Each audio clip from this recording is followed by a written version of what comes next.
একটিমাত্র দাঁত খিলালের হিসাব দিতেই কেটে গেল ৪০ বছর।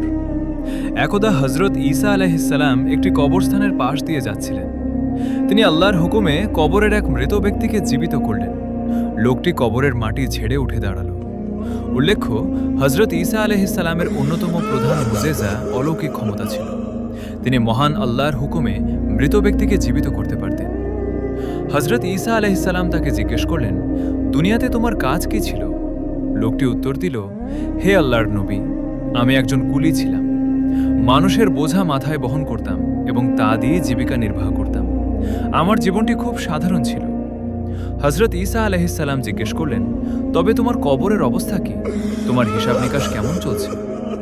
লোকটি কাঁদতে কাঁদতে বলল, একবার আমি এক ব্যক্তির এক বোঝা লাকড়ি জ্বালানি কাঠ মাথায় করে তার বাড়িতে পৌঁছে দিচ্ছিলাম। পথিমধ্যে আমার দাঁতের ফাঁকে কিছু একটা আটকে গিয়েছিল।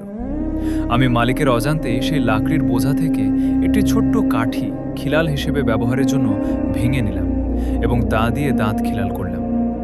এরপর যখন আমার মৃত্যু হলো, আল্লাহ তাআলা আমাকে বললেন, হে আমার বান্দা, তুমি কি জানতে না যে আমি তোমাকে আজ এই হিসাবের কাঠগড়ায় দাঁড় করাবো? অমুক ব্যক্তি তার টাকা দিয়ে কাঠ কিনেছিল এবং তোমাকে মজুরি দিয়েছিল তা বয়ে নেওয়ার জন্য। তুমি সেই মালিকের অনুমতি ছাড়া কেন একটি কাঠি ভেঙে নিলে? হে আল্লাহর নবী, আল্লাহর কসম, আমি আজ ৪০ বছর ধরে এই একটি মাত্র খড়কুটোর হিসাব দিয়ে যাচ্ছি, কিন্তু আজও মুক্তি পাইনি। দয়া করে আপনি আমার জন্য আল্লাহর কাছে সুপারিশ করুন। আমরা অনেক সময় অন্যের অতি ক্ষুদ্র জিনিস অনুমতি ছাড়া ব্যবহার করি। আমরা একে খুব তুচ্ছ মনে করি, কিন্তু মনে রাখতে হবে, আল্লাহর কাছে আমানত অত্যন্ত গুরুতর বিষয়। অন্যের হক যদি একটি খড়কুটোর সমপরিমাণও হয়, তবুও পরকালে তার কড়ায় গণ্ডায় হিসাব দিতে হবে।